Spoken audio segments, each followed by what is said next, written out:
This story will cover from then to now and next, all about change, how to turn losers into winners.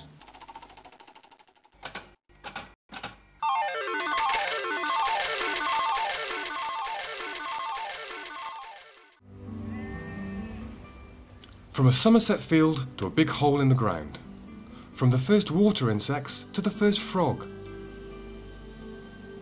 Fish are followed by birds, from below and above. Then come the water voles and otters. Even an osprey. People and sheep. This is what's happened over 6 years to a typical piece of super Somerset countryside. We'll tell the story of these changes at the pond, plus showing the much wider view of the whole county with all its diversity that benefits both wildlife and people. Helping me, John Hill, will be that local lady from Long Ashton, from the BBC One show, Miranda Kristofnikov. And I know when I was digging my pond at home, how quickly it was colonised. Within 24 hours we had water boatmen and dragonflies flying around. And if you give nature a bit of space and a bit of a chance, really, it will come back. We'll find a way. Brilliant, thank you very much. It's a real pleasure for us both to be here. Thank you very much for inviting us. The Tuesday Festival is well and truly 1, 2, 3, open!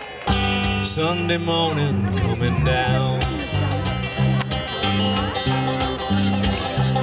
In the park I saw her daddy with a laughing little girl that he was swinging. Sunday morning coming down.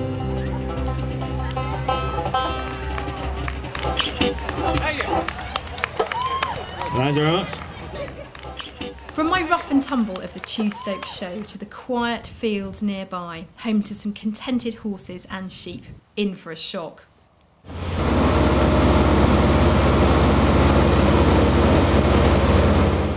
I'll take you now back to 2004 where the boys and their toys moved in. They pushed, they pulled, they scraped, they dumped. This was serious gardening. These pipes are 6 metres long and they're called twin wall. Because this, what we're actually stood on now, is the floor of the lake. This piece here. They plumbed the place. A big pond needs big pipes. An overflow, for example. You want you to pull a trench up through there to the middle, and then through that bank by that oak tree to let that water come through what's baying up behind that tree. The committee is responsible for turning an ordinary field into an extraordinary nature reserve. I won't put that across the tip. I don't want you digging up our road now. We've got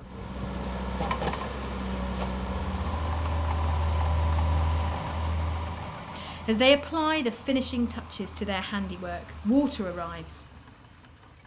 And so do the first water walkers. They fly in, sometimes at night, mistaking a shiny wet road for a pond. Bit of a surprise. Water boatmen too, sculling on their backs, hunting for even smaller prey that has appeared in this plantless, bare pit.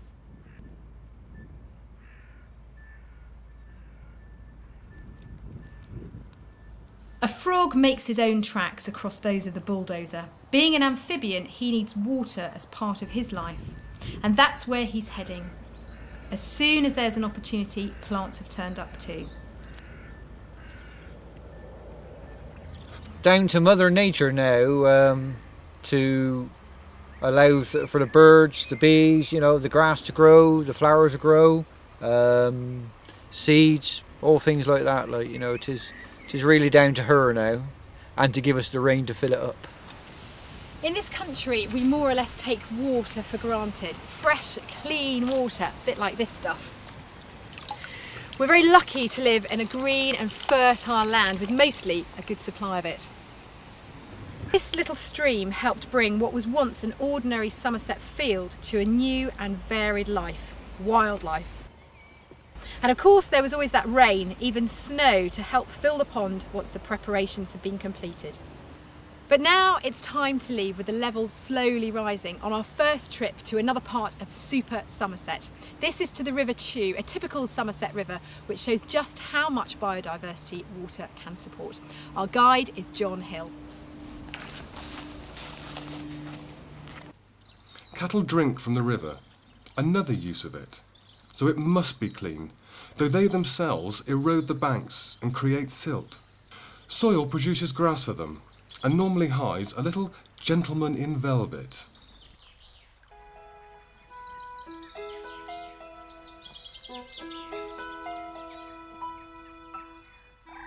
This is a strange sight.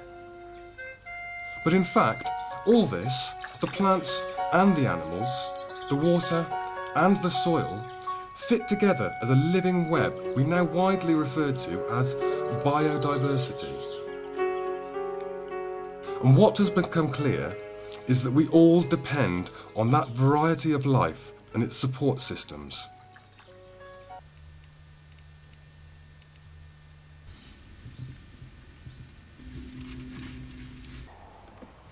Charterhouse in the Mendip Hills, in the heart of this exposed upland where buzzards hunt and drift from the limestone ridges to the woodlands that clothe this extraordinary Cheddar Gorge.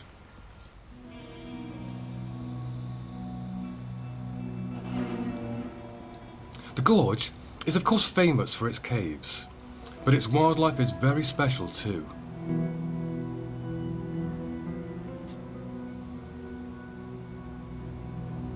Hidden in the hazels is a tiny rarity, provided with all mod cons. We have put up lots of these dormouse hotels and monitor their populations carefully. They use the honeysuckle bark as nesting material and then sleep for up to 7 months. Sensitive species respond to help, but you need to know what's wanted. Dormice have their requirements. Bats, of course, are very different. You go first. Different home, different approach. Special cave, special permit, even central heating. This wire leads up to the top of the cave, heats it up there, and raised the temperature enough that the maternity colony has increased from 40 to 450 in recent years. Up there is a colony of rare greater horseshoe bats with appropriate nose.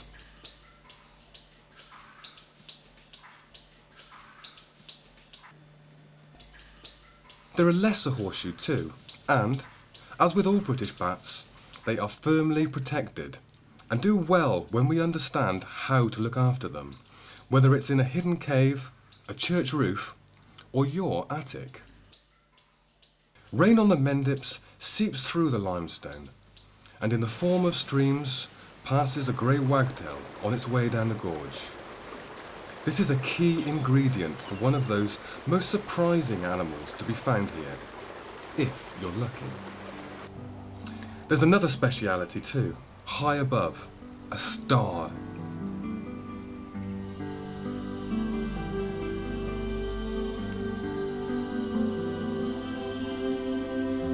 The world's fastest bird, the peregrine falcon, that can reach over 200 miles an hour in a stoop.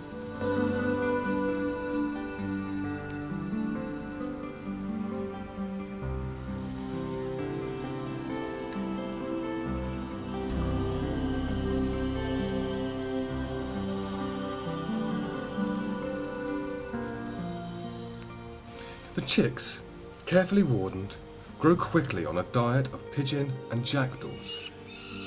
Soon, they'll learn to catch their own, using that superb physique. And they'll command a territory from high above that is Cheddar and its spectacular gorge.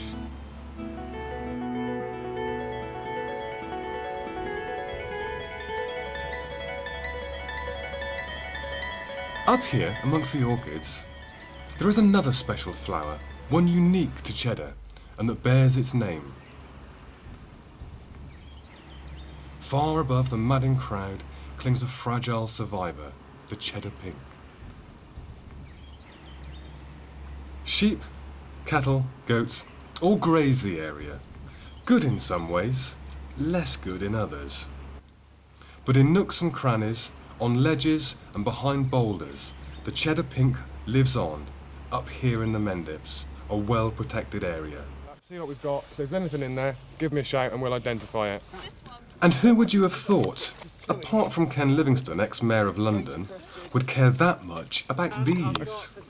Oh, right. God, look at this, 2 graters. Okay, just hang on to them, will you? Counting great crested newts, protected by law, thus affecting building plans, causing lawsuits. Who'd have believed it? And now to one of Britain's fastest declining mammals. Or at least it was. Meet Ratty from Wind in the Willows fame. A water vole, not really a rat at all.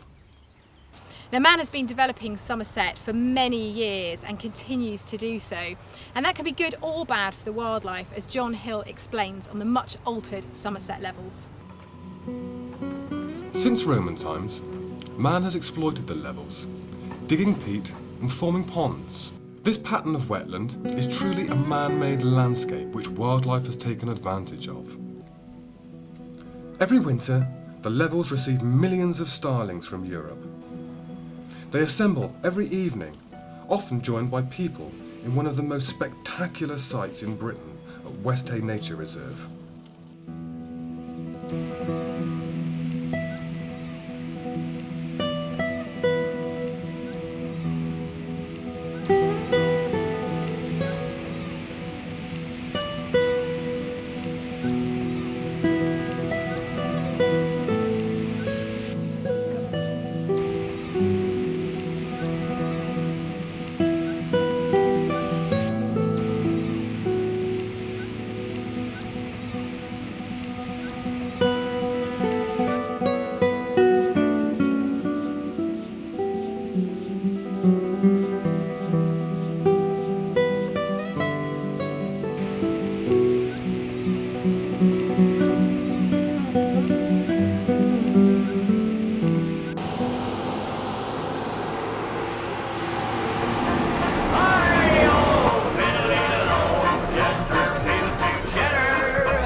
Time for the Wurzels, those excellent supporters of Somerset. I prep to be farmer, Bill's cowman, and the girls, la la la la, oh la. They call me Farmer Bill's cowman, la la la la, oh la. I'm proud to be Farmer Bill's cowman.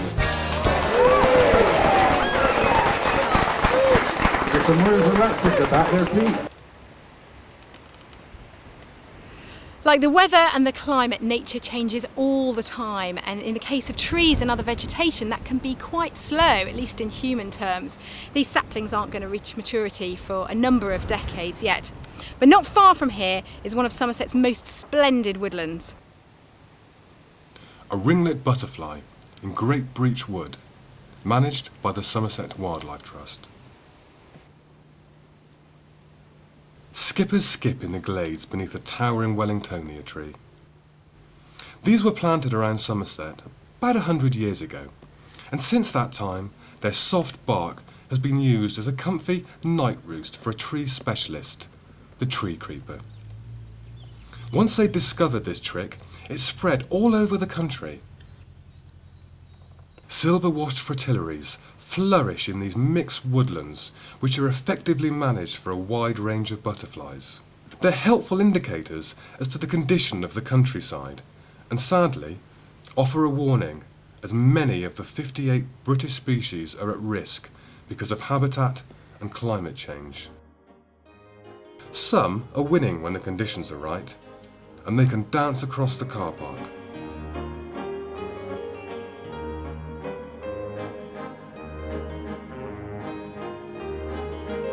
The public are welcome to this nature reserve and can disappear into a network of paths where the dense woodland hides an obelisk, marking a strange death, where the only sound you may hear is a nightingale.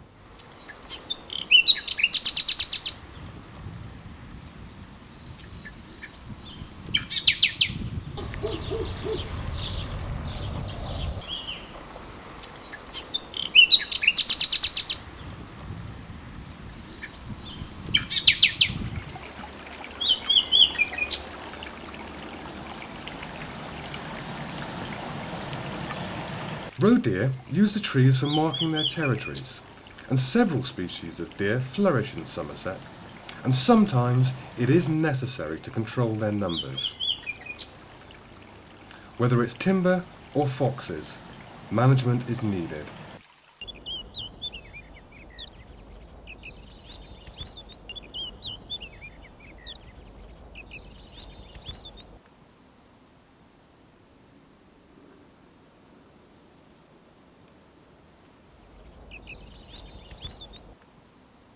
Here, an elegant red admiral samples a less than elegant fox dropping on a tree stump.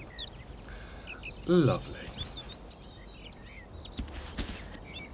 As the crow, or rather the duck, flies, it's not far to the Somerset coast. Where the river meets the Bristol Channel south of Burnham-on-Sea are massive mudflats with some sandy beaches. The local scene is depicted at the Marina Yard, right on the edge of those fertile mudflats. At low tide, literally millions of tiny creatures become available to the birds. The larder is open, but people beware. Only those with the right kind of feet should cross the mudflats, or fly over them.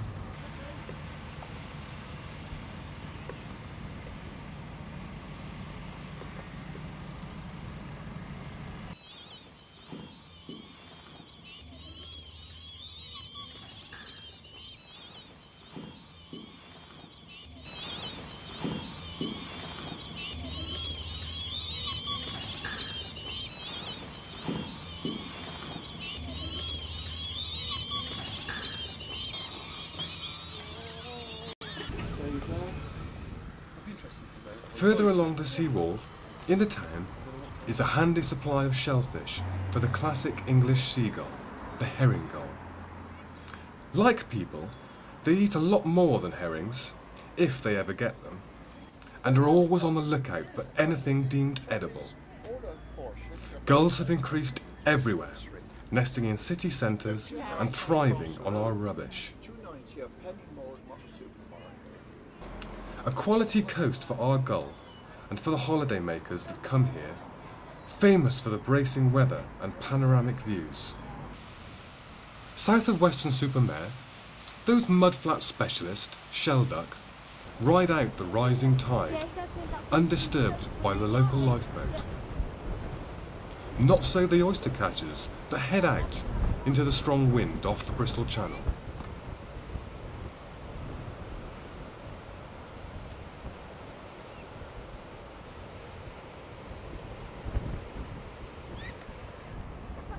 The lifeboat and those ducks head inland, up towards the river, past the muddy and sandy shores and the salt marshes that is the wild coast of Super Somerset.